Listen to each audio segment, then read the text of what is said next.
ಆಚಾರ್ಯರು ಹೇಳ್ತಾರೆ ಅನಾರಾಧಿತ ಗೋವಿಂದಾಹ ಯೇ ನರಾಹ ದುಃಖ ಭಾಗಿನಃ ಆರಾಧ್ಯ ವಾಸುದೇವಂ ಸ್ಯುಹು ನಿತ್ಯಾನಂದೈಕ ಭಾಗಿನಃ. ದೇವರನ್ನ ಆರಾಧನೆ ಮಾಡದೇ ಇದ್ದದ್ದಕ್ಕಾಗಿ ಅವರಿಗೆ ಪೀಡೆ ಬರ್ತಿರ್ತದೆ. ದೇವರ ಆರಾಧನೆಯನ್ನು ಮಾಡಿಬಿಟ್ರೆ ಆ ಎಲ್ಲ ಕಷ್ಟಗಳು, ಆಪತ್ತುಗಳು, ಪೀಡೆಗಳು ಪರಿಹಾರವಾಗುತ್ತೆ. ಇದು ನಿಶ್ಚಿತ ನಿಶ್ಚಿತ ನಿಶ್ಚಿತ. ಸತ್ಯಂ ಸತ್ಯಂ ಪುನಃ ಸತ್ಯಂ ಉದ್ಧತ್ಯ ಭುಜಮುಚ್ಯತೆ. ಇದರ ಹೊರತು ಮತ್ತೊಂದು ಉಪಾಯವಿಲ್ಲ. ಭಗವಂತನನ್ನ ವಾಸುದೇವ ಮನಾರಾಧ್ಯ ಯಾರು ಮೋಕ್ಷವನ್ನು ಪಡೀಲಿಕ್ಕೆ ಸಾಧ್ಯ ಅಂತಂತಾರೆ.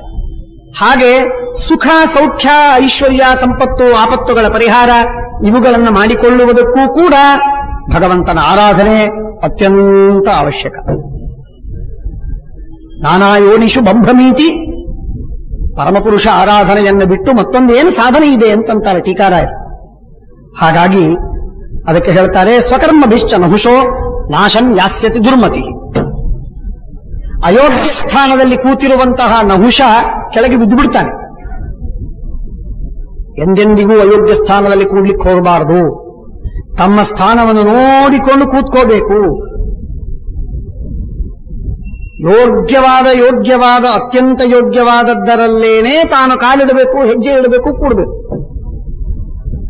ತೇಷಾಂ ಸಮಾಶನೇಶ ನ ಪ್ರಶ್ವಸಿತವ್ಯಂ. ಹಿರಿಯರು, ಜ್ಞಾನಿಗಳು ಎಲ್ಲಿ ಕೂಡ್ತಾರೋ ಅವರ ಸ್ಥಾನದಲ್ಲಿ ಎಂದೆಂದಿಗೂ ಕೂಡತಕ್ಕದ್ದಲ್ಲ, ಅವರ ಆಸನದಲ್ಲಿ ಎಂದೆಂದಿಗೂ ಕೂಡತಕ್ಕದ್ದಲ್ಲ. ಇದು ಸಾಮಾನ್ಯ ವ್ಯವಹಾರ. ಆ ದೊಡ್ಡ ಸ್ಥಾನದಲ್ಲಂತೂ ಅಯೋಗ್ಯನಾಗಿದ್ದರೆ ಕೂಡ್ಲಿಕ್ಕೇ ಇಲ್ಲ. ಆದ್ದರಿಂದ ನಹುಷ ತನ್ನ ನಾಶವನ್ನು ತಾನೇ ಮಾಡಿಕೊಳ್ತಾನೆ. ಎಲ್ಲರೂ ನಮ್ಮ ನಾಶವನ್ನು ನಾವು ಮಾಡಿಕೊಳ್ತೇವೆ, ಯಾರೂ ನಮ್ಮನ್ನು ನಾಶ ಮಾಡುವುದಿಲ್ಲ. ಸುಖಸ್ಯ ದುಃಖಸ್ಯ ನಕೋಪಿ ದಾತ ಪರೋ ದದಾತೀತಿ ಕುಬುದ್ಧಿರೇಶ. ಪರೋ ದದಾತೀತಿ ಕುಬುದ್ಧಿರೇಶ. ಸುಖ ದುಃಖ ಕೊಡುವವನು ಬೇರೆಯವರು ಅಂತನ್ನೋ ತಪ್ಪು ಮಾತು. ಅಹಂ ಕರೋಮೀತಿ ವೃಥಾಭಿಮಾನ ಸ್ವಕರ್ಮ ಸೂತ್ರ ಗ್ರಥಿತೋ ಹಿ ಲೋಕ. ತನ್ನ ಸೂತ್ರ, ತನ್ನ ಕರ್ಮದಿಂದ ತಾನು ತನ್ನನ್ನು ಕಟ್ಟಿಕೊಂಡಿದ್ದಾನೆ. ತನ್ನ ಹಗ್ಗದಿಂದ ತಾನೇ ತನ್ನನ್ನು ಕಟ್ಟಿಕೊಂಡಂತೆ ಯಾವಾಗಲೂ ತನ್ನ ಕರ್ಮ ಪಾಶದಿಂದ ತಾನು ಬದ್ಧನಾಗಿದ್ದಾನೆ. ತನ್ನ ದಾರಿದ್ರ್ಯಕ್ಕೆ ತಾನು ಜವಾಬ್ದಾರ, ತನ್ನ ಅನಾರೋಗ್ಯಕ್ಕೆ ತಾನು ಜವಾಬ್ದಾರ, ತನ್ನ ಅವಮಾನಕ್ಕೆ ತಾನು ಜವಾಬ್ದಾರಿ. ತಾನು ಮಾಡಿದಂತಹ ಗುರುದ್ರೋಹ, ದೇವತಾದ್ರೋಹ, ವಿಷ್ಣುದ್ರೋಹ, ವಾಯುದ್ರೋಹ, ಶಾಸ್ತ್ರ ನಿಂದೆ, ತಂದೆ ತಾಯಿಗಳ ನಿಂದೆ, ಹಿರಿಯರು, ಗುರುಗಳು ಅವರೆಲ್ಲರ ದ್ರೋಹದಿಂದ ನಮಗೆ ನಾನಾ ವಿಧವಾದ ಪೀಡೆಗಳು ನಮಗಾಗ್ತಿರ್ತವೆ. ಆದ್ದರಿಂದ ಆ ಎಲ್ಲ ಕರ್ಮಗಳ ಪಾಶದಿಂದ ಒದ್ದಾಡ್ತಿರ್ತಾನೆ. ಹಾಗೆ ನಹುಷನೂ ಕೂಡ ತನ್ನ ಕರ್ಮಕ್ಕೆ ತಕ್ಕಂತೆ ಫಲವನ್ನು ಹೊಂದಿದ್ದಾನೆ. ಇನ್ನು 4 ದಿವಸಕ್ಕೆ ಅವನೇನೋ ಒಂದು ಪಾಪವನ್ನು ಮಾಡ್ತಾನೆ. ಆ ಪಾಪದಲ್ಲಿ ಕೆಳಗೆ ಬಿದ್ದು ಒದ್ದಾಡ್ತಾನೆ. ಯತ್ತ ಶಕ್ರೋಭಯೋದ್ವಿಗ್ಧಸ್ತಂ ದೇಶಂ ಉಪಚಕ್ರಮುಹು. ಹಾಗಾದರೆ ದೇವತೆಗಳನ್ನು ಅವನಿಗೆ ಸುದ್ದಿ ಹೇಳಿ ಬರಬೇಕು ಅಂತ ಕೇಳಿ ಎಲ್ಲ ದೇವತೆಗಳು ಹೋಗ್ತಾರೆ. ಎಲ್ಲಾ ಕಡೆ ನೋಡ್ತಾರೆ. ಬೆಟ್ಟದಲ್ಲಿ, ಗಿಡದಲ್ಲಿ. ಇಂದ್ರ ಅತಿ ಸೂಕ್ಷ್ಮವಾಗಿ ರೂಪದಿಂದ ಕೂತಿರ್ಲಿಕ್ಕೆ ಸಾಧ್ಯ, ಅತಿ ಸ್ಥೂಲ ರೂಪದಿಂದಲೂ ಕೂತಿರ್ಲಿಕ್ಕೆ ಸಾಧ್ಯ, ಅವ್ಯಕ್ತನಾಗಿಯೂ ಇರಲಿಕ್ಕೆ ಸಾಧ್ಯ. ಹುಡುಕ್ತಾ ಇದ್ದ. ಬೆಟ್ಟಗಳಲ್ಲಿ, ನದಿಯಲ್ಲಿ, ಪೃಥ್ವಿಯಲ್ಲಿ ಎಲ್ಲ ಕಡೆಗೆ ಹುಡುಕ್ತಾರೆ. ತೇಜೋಗ್ನಂ ಸರ್ವಭೂತಾನಂ ವರದಾನಚ್ಚ ದುಸ್ಸಹಂ ದೇವೀಂ ರಾತ್ರೀಂ ನಮಸ್ಯಾಮಿ ಸಿದ್ಧತಾಮ್ಯೇ ಮನೋರಸಃ ಪ್ರವೃತ್ತಾನುತ್ತರಾಯಣೆ. ಸೋಪಶ್ರುತಿ, ಉಪಶ್ರುತಿ ಅಂತನ್ನುವ ದೇವಿ, ಆ ಉಪಶ್ರುತಿ ಎಂಬಂತಹ ದೇವಿಯನ್ನ ಪೂಜೆ ಮಾಡಿ ದರ್ಶಯಿಷ್ಯಾಮಿ ತೇ ಶಕ್ರಂ. ಶಚಿ ಪ್ರಾರ್ಥನೆ ಮಾಡ್ತಾಳೆ ಉಪಶ್ರುತಿ ಎಂಬ ದೇವಿಗೆ, ನನಗೆ ಇಂದ್ರನ ದರ್ಶನವನ್ನು ಮಾಡಿಸು. ನನ್ನ ಗಂಡ ಇಂದ್ರ ಭೇಟಿಯಾಗದೆ ಬಹಳ ದಿನವಾಯಿತು, ಒದ್ದಾಡ್ತಾ ಇದ್ದೀವಿ, ಅವನ ಭೇಟಿಯಾಗುವಂತೆ ನೀನು ಮಾಡು ಅಂತ ಬೇಡಿಕೊಂಡಾಗ ಉಪಶ್ರುತಿ ಎಂಬಂತಹ ದೇವಿ ನೇರವಾಗಿ ಕರೆದುಕೊಂಡು ಒಂದು ಸರೋವರಕ್ಕೆ ಹೋಗ್ತಾಳೆ. ಆ ಸರೋವರದಲ್ಲಿ ನೋಡಿದರೆ ಪದ್ಮದ ನಾಲವಿದೆ. ಆ ಪದ್ಮದ ನಾಲದ ಒಳಗಡೆ ಇಂದ್ರ ಸಣ್ಣ ರೂಪದಿಂದ, ಅಣುವಾದ ರೂಪದಿಂದ ಒಳಗೆ ಮುಚ್ಚಿಕೊಂಡು ಕೂತಿದ್ದಾನೆ. ತಪಸ್ಸನ್ನ ಮಾಡ್ತಾ ಇದ್ದ ಅಖಂಡವಾಗಿ. ಆಗ ದೇವಾರಣ್ಯಾನ್ ಅತಿಕ್ರಮ್ಯ ಪರ್ವತ, ಹಿಮವತ್ ಪರ್ವತ, ಉತ್ತರ ಪರ್ವತ ಎಲ್ಲಾ ದಾಟಿ ಹೋಗಿ ಮಾನಸ ಸರೋವರದಲ್ಲಿ, ಅಲ್ಲಿ ಶತಯೋಜನ ವಿಸ್ತೀರ್ಣವಾದದ್ದು, ಪಂಚವರ್ಣ ಪದ್ಮಗಳೆಲ್ಲ ಇವೆ. ಸರಸಸ್ತಸ್ಯ ಮಧ್ಯೇತು ಪದ್ಮಿನೀ ಮಹತಿ ಶುಭ ಗೌರೇಣ ಉನ್ನತ ನಾಲೇನ ಪದ್ಮೇನ ಮಹತಾವೃತ. ಉತ್ತಮವಾದಂತಹ ದೊಡ್ಡದಾದ ಎತ್ತರವಾದ ಒಂದು ಪದ್ಮ ಆ ಸರೋವರದ ಮಧ್ಯದಲ್ಲಿ, ಅದರ ದೇಟು, ಅದರ ನಾಳದಲ್ಲಿ ಬಿಸತಂತು ಪ್ರವಿಷ್ಟಂಚ ತತ್ರಾಪಶ್ಯ ಕ್ಷತಕ್ರತಂ. ಬಿಸತಂತುವಿನೊಳಗೆ ಕೂತಿದ್ದಾನೆ, ಪದ್ಮದ ನಾಳವನ್ನು ಭೇದನ ಮಾಡಿ ಒಳಗೆ ಹೋಗಿ ಕೂತದ್ದನ್ನ ತೋರಿಸ್ತಾಳೆ ಉಪಶ್ರುತಿ. ಇಂದ್ರನನ್ನ ಇಂದ್ರಾಣಿ ಸ್ತೋತ್ರ ಮಾಡ್ತಾಳೆ. ವಿಜ್ಞಾತಶ್ಚ ಕಥಂತ್ವಹಂ. ಶಚಿಗೆ ಕೇಳ್ತಾನೆ ಇಂದ್ರ, ನಾನಿಲ್ಲಿ ಕೂತದ್ದು ನಿನಗೆ ಹೇಗೆ ಗೊತ್ತಾಯಿತು? ಆಗ ಅವಳು ಹೇಳ್ತಾಳೆ, ನಾನು ಒಬ್ಬ ದೇವಿಯನ್ನು ನಾನು ಸ್ತೋತ್ರ ಮಾಡಿದೆ, ಆ ದೇವಿ ನನಗೆ ನಿನ್ನನ್ನು ಭೇಟಿ ಮಾಡಿಸಿದ್ದಾಳೆ, ಉಪಶ್ರುತಿ ಎಂಬ ದೇವಿ. ಬಹಳ ಸಂತೋಷ, ಇಲ್ಲಿರಬೇಡ, ಬೇಗನೆ ಹೋಗು. ಈಗ we have to maintain a low profile. ಈಗ ಕಾಲವಲ್ಲ, ಇನ್ನೊಂದು ಸ್ವಲ್ಪ ದಿವಸ ಆದ ಮೇಲೆ ಒಳ್ಳೆ ಕಾಲ ಬರ್ತದೆ. ಆಗ ಪರಾಕ್ರಮವನ್ನು ಮಾಡಿ ನನ್ನ ರಾಜ್ಯಕ್ಕೆ ನಾನು ಬರ್ತೇನೆ. ಅಲ್ಲಿಯವರೆಗೆ ನೀನು ಭಯಪಡಬೇಡ. ನಹುಷನಿಂದ ನಿನಗೇನೂ ತೊಂದರೆ ಆಗುವುದಿಲ್ಲ. ನಹುಷ ವಿಕ್ರಮಸ್ಯ ನಕಾಲೋಯಂ ನಹುಷೋ ಬಲವತ್ತರ. ಋಷಿಗಳೆಲ್ಲ ಅವನಿಗೆ ತಪಸ್ಸು ಕೊಟ್ಟಿದ್ದಾರೆ, ಆದ್ದರಿಂದ ವರವನ್ನು ಕೊಟ್ಟದ್ದರಿಂದ ಬಲಿಷ್ಠನಾಗಿದ್ದಾನೆ. ಹಾಗಾಗಿ ಅವನ ಆ ಬಲವೆಲ್ಲ ಹೋಗಬೇಕು. ಹೋದಾಗ ನಮ್ಮ ಕೆಲಸವಾಗುತ್ತೆ, ಅಲ್ಲಿಯವರೆಗೆ ಆಗುವುದಿಲ್ಲ. ಋಷಿಭಿರ ಹವ್ಯ ಕವ್ಯಶ್ಚ ಭಾಮಿನಿ. ಆದ್ದರಿಂದ ನೀತಿಮತ್ರ ವಿಧಾಸ್ಯಾಮಿ ದೇವಿತಾಂ ಕರ್ತುಮರ್ಹಸಿ. ಇದು ಯಾರಿಗೆ ಹೇಳಿಕ್ ಹೋಗ್ಬೇಡ, ಏಕಾಂತದಲ್ಲಿ ಒಂದು ಗುಟ್ಟಾಗಿ ಒಂದು ಮಾತು ಹೇಳ್ತೇನೆ ನೋಡು. ಒಂದು ಕೆಲಸ ಮಾಡು, ಯಾರ ಮುಂದೆ ಹೇಳಬೇಡ, ನಹುಷನ ಹತ್ರ ಹೋಗು, ಏಕಾಂತದಲ್ಲಿ ಹೋಗು, ಭೇಟಿಯಾಗು, ಅವನಿಗೆ ಸುದ್ದಿ ಕೇಳಿ ಕಳಿಸು. ಏನು ಅಂತಂದ್ರೆ, ಅವನು ಬರಬೇಕಾದ್ರೆ ಋಷಿಗಳೆಲ್ಲ ಅವನನ್ನ ಕರೆದುಕೊಂಡು ಬರಬೇಕು. ನರಯಾನ ಅಂದ್ರೆ ಮನುಷ್ಯರು ಒಯ್ತಾರೆ, ಮೇಣೆ ಪಲ್ಲಕ್ಕಿಯಲ್ಲಿ ಮನುಷ್ಯರು ಒಯ್ಯೋರು, ಹಾಗಲ್ಲ, ಋಷಿಗಳು ಅವನನ್ನು ಕರ್ಕೊಂಡು ಬರಬೇಕು. ಗಂಧರ್ವರು ಹೊತ್ತಂತಹ ಕೆಲವು ವಾಹನಗಳಿದೆ, ಗರುಡ ಹೊತ್ತ ವಾಹನ ಇದೆ, ಮನುಷ್ಯರು ಹೊತ್ತ ವಾಹನವಿದೆ, ಆನೆ ಇದೆ, ಕುದುರೆ ಇದೆ, ಹದ್ದಿದೆ, ಎತ್ತಿದೆ, ಎಲ್ಲ ವಾಹನಗಳಿವೆ. ಆದರೆ ಋಷಿಗಳನ್ನ ಯಾರೂ ಕೂಡ ವಾಹನವಾಗಿ ಮಾಡಿಕೊಂಡು ಬಂದಿಲ್ಲ. ಬಹುಶಃ ಈ ಅದ್ಭುತವಾದ ಸಾಹಸವನ್ನು ನೀನು ಮಾಡು. ನೀನು ಮಾಡಿದೆಯಾದರೆ ನಿನ್ನನ್ನು ನಾನು ಸ್ವೀಕಾರ ಮಾಡ್ತೇನೆ ಅಂತ ಶಚಿ ನೀನು ನಹುಷನಿಗೆ ಸುದ್ದಿ ಹೇಳಿ ಕಳಿಸು. ಅದಕ್ಕೆ ತಕ್ಕಂತೆ ಅವನು ಬರಲಿ. ಆ ಬರುವಾಗ ಅವನಿಗೆ ಅಪಾಯವಾಗತ್ತೆ, ಗಂಡಾಂತರವಿದೆ, ಅದರಿಂದ ಅವನು ಒದ್ದಾಡ್ತಾನೆ, ಕಷ್ಟಪಡ್ತಾನೆ. ಆಯಿತು, ಸಂತೋಷವಾಯಿತು. ಇಂದ್ರ ಹೇಳಿದ ಮಾತು ಕೇಳಿ ಶಚಿಗೆ ಸಮಾಧಾನವಾಯಿತು. ಆಯಿತು ಅಂತ ಹೇಳಿ ವಿಚಾರ ಮಾಡಿ, ಯೋಮೇ ಕೃತಸ್ತ್ವಯ ಕಾಲಃ ತಮಾಕಾಂಕ್ಷೆ ಜಗತ್ಪತೆ ಕಾರ್ಯಂಚ ಹೃದಯತ್ತ ದೇವರಾಜಾವಧಾರಯ. ಇಂದ್ರಾಣಿ ಬಂದು ಭೇಟಿಯಾಗಿ, ಶಚಿ ನಹುಷನನ್ನ ಭೇಟಿಯಾಗಿ ಹೇಳ್ತಾಳೆ ನಹುಷನಿಗೆ, ನೀನು ಋಷಿಗಳನ್ನೆಲ್ಲ, ಸಪ್ತ ಋಷಿಗಳನ್ನ ಕರೆದುಕೊಂಡು ಒಂದು ಯಾನವನ್ನು ಮಾಡಿಕೊ. ಅವರ ಯಾನ, ಅವರು ಹೊತ್ತಂತಹ ಯಾನದಲ್ಲಿ, ಶಿಬಿಕಾದಲ್ಲಿ, ಮೇಣೆಯಲ್ಲಿ ಕೂತ್ಕೊಂಡು ನೀನು ಬರಬೇಕು. ನಾನು ಸ್ವೀಕಾರ ಮಾಡ್ತೇನೆ. ನನ್ನ ಗಂಡ ಹಾಗಿರಬೇಕವನು ಅಂತ ನನಗೆ ಅಪೇಕ್ಷೆ ಇದೆ.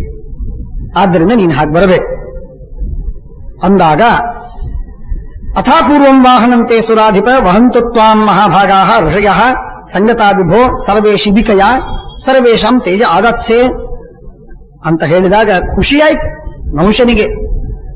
ಅವನಿಗೆ ಪೆದ್ದು ಋಷಿಗಳು ತನ್ನನ್ನು ಹೊತ್ತು ಬಿಟ್ರೆ ಏನು ಅನರ್ಥವಾಗತ್ತೆ ಅಂತ ಅನ್ನೋದು ಗೊತ್ತಿಲ್ಲದೆ ಆ ಋಷಿಗಳ ಮೇಲೆ ಏರಿ ಬರ್ತೇನಲ್ಲ ನಾನು, ನನಗೆ ಪ್ರತಿಷ್ಠೆ ಸಿಕ್ಕಿತು, ಶಚಿ ಸಿಗ್ತಾಳೆ ಅಂತನ್ನುವ ಹುಮ್ಮಸ್ಸಿನಲ್ಲಿ ಕುಳಿತಾನೆ ಮೂರ್ಖ. ಆಗ ನಹ್ಯಲ್ಪ ವೀರ್ಯೋ ಭವತಿ ಯೋ ವಾಹಾನ್ ಕುರುತೆ ಮುನೀನ್. ನೀನು ಸಾಮಾನ್ಯನೇನಾಗುವುದಿಲ್ಲ. ಋಷಿಗಳೆಲ್ಲರನ್ನು ನೀನು ವಾಹನವಾಗಿ ಮಾಡಿಕೊಂಡ್ರೆ ಮಹಾವೀರ್ಯವಂತ, ನೀನು ಮಹಾಪರಾಕ್ರಮಿ. ಯಾರಿಗೆ ಋಷಿಗಳು ವಾಹನರಾಗಿದ್ದಾರೆ? ದೇವರಿಗಾಗಿದ್ದಾರಾ? ಇಲ್ಲ, ನಿನಗಾಗ್ತಾರೆ ಅಂತ ಹೇಳಿದಾಗ ಕುಣಿದ. ಸಪ್ತಋಷಿಗಳನ್ನು ಕರೆದ, ನಾನು ಇಂದ್ರ, ನಾನು ಹೇಳಿದ ಆಜ್ಞೆಯನ್ನು ನೀವು ಪಾಲನೆ ಮಾಡಬೇಕು. ನಹುಷ ಸಾಮಾನ್ಯ ಮನುಷ್ಯ, ಒಬ್ಬ ರಾಜನಾಗಲಿಕ್ಕೆ ಯೋಗ್ಯ. ಮಹಾರಾಜ ಸಾಮಾನ್ಯನೇನಲ್ಲ. ಮಹಾರಾಜನಾಗಲು ಯೋಗ್ಯನಾಗಿರತಕ್ಕಂತಹ ನಹುಷ ಮಹಾದೇವತೆಯಾಗಲಿಕ್ಕೆ ಯೋಗ್ಯನೇನಲ್ಲ. ಮಹಾದೇವತೆಯಾಗಲಿಕ್ಕೆ ಯೋಗ್ಯನಲ್ಲ.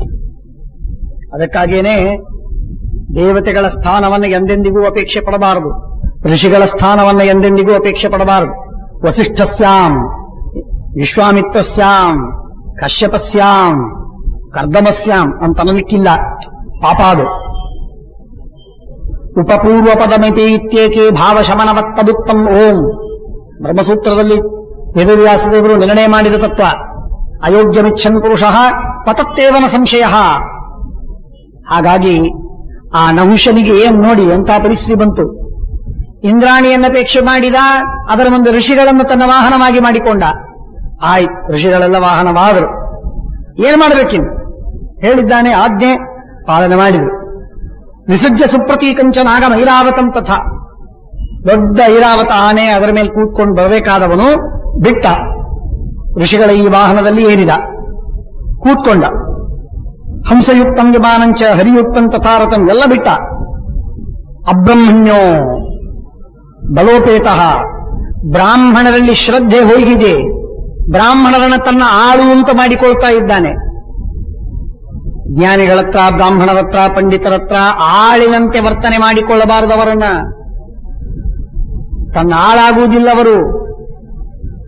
ಅವರು ಪೂಜನೀಯರು, ಅವರು ವಂದನೀಯರು, ನಮಸ್ಕಾರ ಮಾಡಬೇಕು. ಆದರೆ ಸೇವೆ ಮಾಡಬೇಕು, ಆಗದೇ ಇದ್ರೆ ದೂರದಿಂದ ನಮಸ್ಕಾರ ಮಾಡಬೇಕು. ಹೊರತು ಅವರಿಂದ ಕೆಲಸ ಮಾಡಿಸುವುದಲ್ಲ. ಆಜ್ಞೆ ಮಾಡಿ ಅವರಿಗೆ ನೀಚರಿಂದ ತಿಳಿಲಿಕ್ಕಿಲ್ಲ. ನೀನು ಏನೂ ಅಲ್ಲ. ನೀನು ಎಲ್ಲಿ ಅಗಸ್ತ್ಯರು, ಎಲ್ಲಿ ವಿಶ್ವಾಮಿತ್ರರು, ವಸಿಷ್ಠರು, ಕಶ್ಯಪರು, ಭೃಗು, ಭರದ್ವಾಜ, ಅಂಗಿರ, ಒಬ್ಬೊಬ್ಬ ಋಷಿಗಳು ಎಂಥ ಮಹಾನುಭಾವರು. ಅವರ ಮುಂದೆ ಈ ನಹುಷ ಏನು?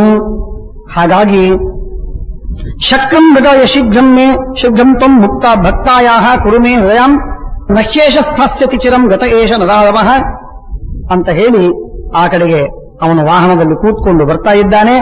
ಬರ್ತಾ ಇರುವ ಸಂದರ್ಭದಲ್ಲಿ ವನ್ನಿಗೆ ಹೇಳಿದ್ದಾರೆ, ಇಂದ್ರನನ್ನು ಹುಡುಕು. ನಹುಷ ಈಗ ಹೋಗ್ತಾ ಇದ್ದಾನೆ, ಇಂದ್ರನನ್ನು ಹುಡುಕು ಅಂತ. ಇಂದ್ರನನ್ನು ಹುಡುಕುವುದಕ್ಕಾಗಿ ಅಗ್ನಿ ಎಲ್ಲ ಕಡೆಗೆ ಹೋಗ್ತಾನೆ. ಕೊನೆಗೆ ಇಂದ್ರ ಇದ್ದದ್ದು ಗೊತ್ತಾಗತ್ತೆ. ಪ್ರವಿಶ್ಯಾಪಸ್ತತೋ ವನ್ನಿ ಸಸಮುದ್ರಾಹ ಸಪಲ್ವಲಾಹ.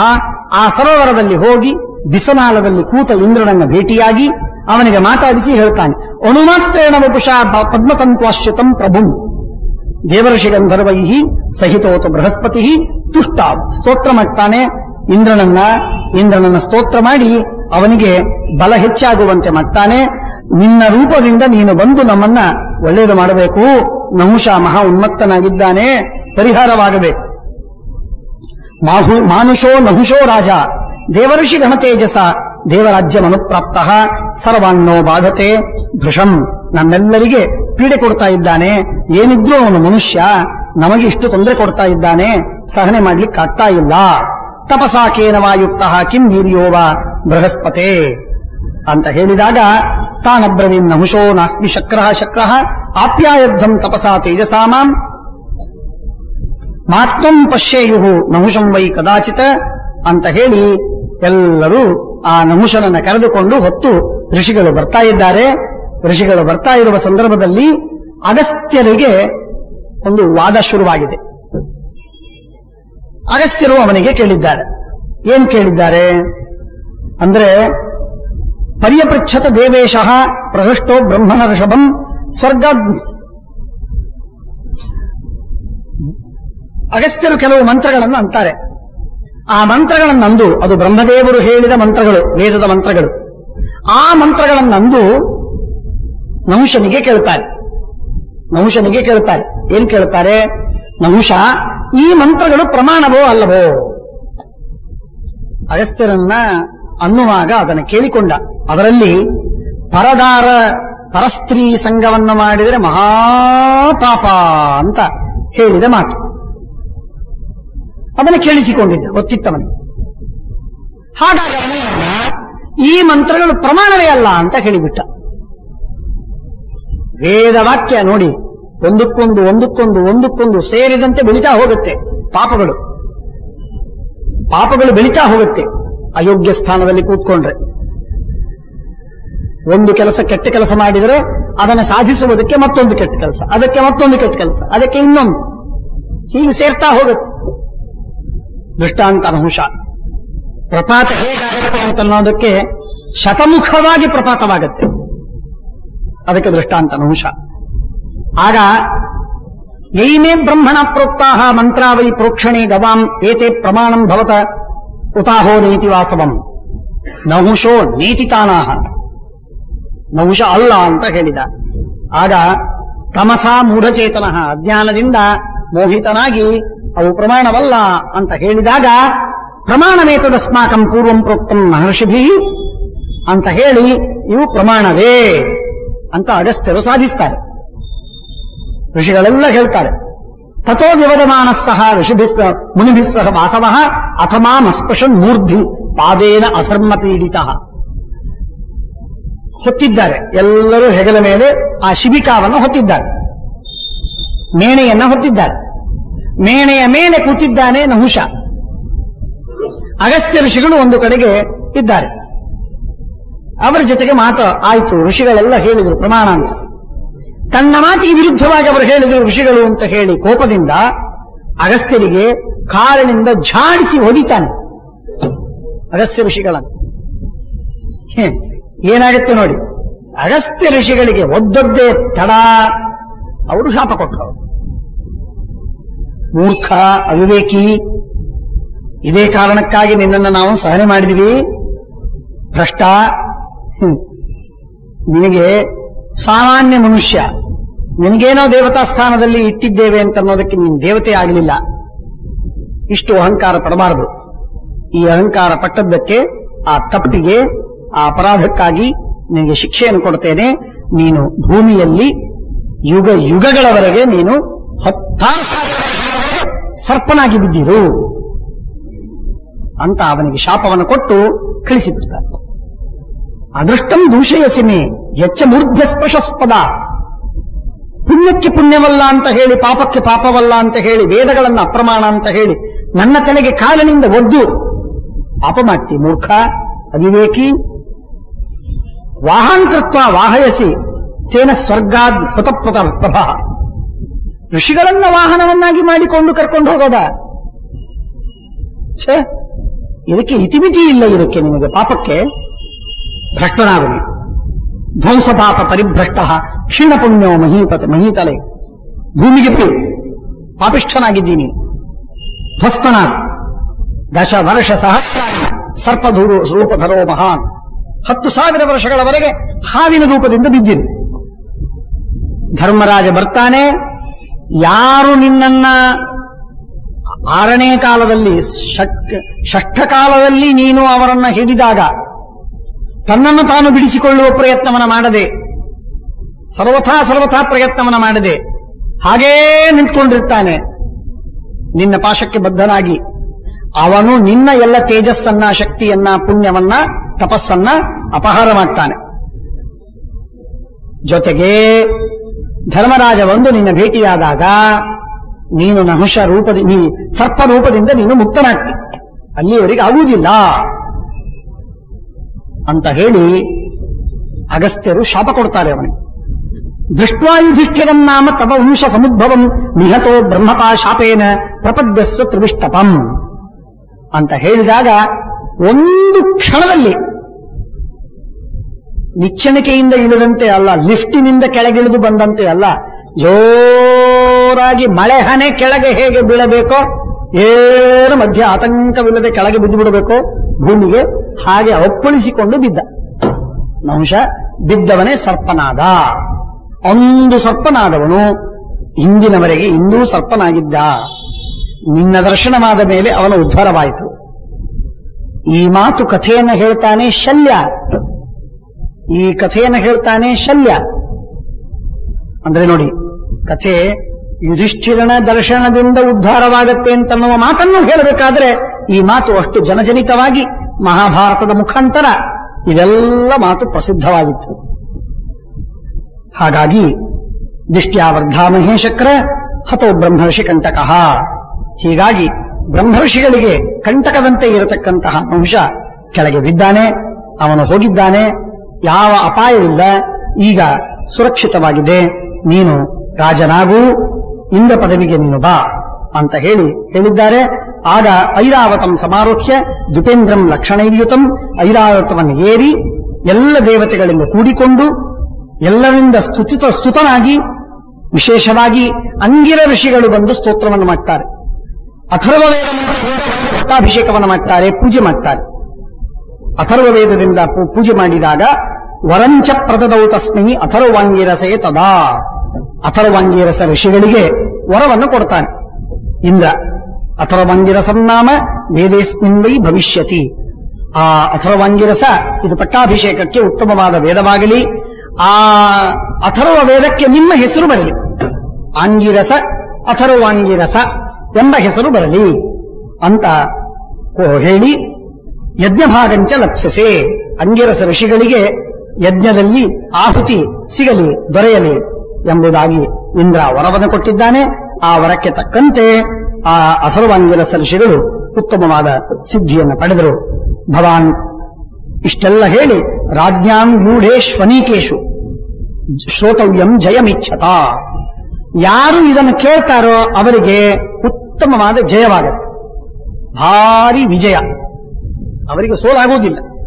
ಯುದ್ಧ ಕಾಲದಲ್ಲಿ ಅವಶ್ಯವಾಗಿ ಶ್ರವಣ ಮಾಡಬೇಕು, ಗೆಲುವಾಗತ್ತೆ ಅಂತ. ತಸ್ಮಾತ್ ಸಂಶ್ರಾಮಯಾಂ ತ್ವಾಂ ವಿಜಯಂ ಜಯತಾಂ ವರ. ನಿನಗೆ ಈ ಕಥೆಯನ್ನ ಹೇಳಿದ್ದಕ್ಕೆ ಕಾರಣವೇನು ಅಂತಂದ್ರೆ, ನಾಳೆ ಯುದ್ಧ ಬಂತು, ಆ ಯುದ್ಧದಲ್ಲಿ ನಿನಗೆ ಜಯವಾಗಲಿ ಅಂತನ್ನುವುದಕ್ಕಾಗಿ ಈ ಕಥೆಯನ್ನು ಹೇಳಿದ್ದೇನೆ. ಜೊತೆಯಲ್ಲಿ ಇಂದ್ರನಂತಹ ಇಂದ್ರನಿಗೆ ಅಪಾಯವಿದೆ, ಗಂಡಾಂತರವಿದೆ, ಕಷ್ಟವಿದೆ ಅಂತಾದ ಮೇಲೆ ಸಾಮಾನ್ಯರಿಗೆ ಕಷ್ಟ ಬರುವುದೇನು?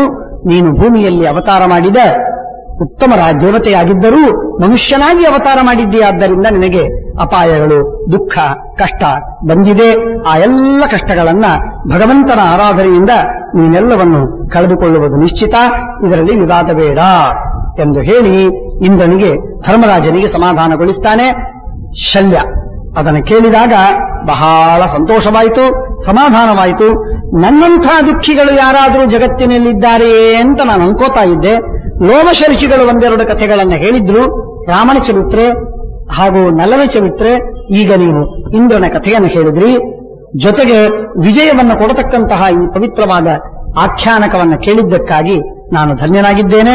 ನಿಮ್ಮ ದಯೆ ನನ್ನ ಮೇಲೆ ಯಾವಾಗಲೂ ಇರಬೇಕು ಅಂತ ತನ್ನ ಸೋದರ ಮಾವ ಶಲ್ಯನಿಗೆ ನಮಸ್ಕಾರವನ್ನು ಮಾಡಿ ತನ್ನ ವರವನ್ನ ಮತ್ತೆ ಗಟ್ಟಿ ಮಾಡಿಕೊಂಡು ಅವನನ್ನು ಬೀಳ್ಕೊಡ್ತಾನೆ. ಶ್ರೀಕೃಷ್ಣಾರ್ಪಣಮಸ್ತು.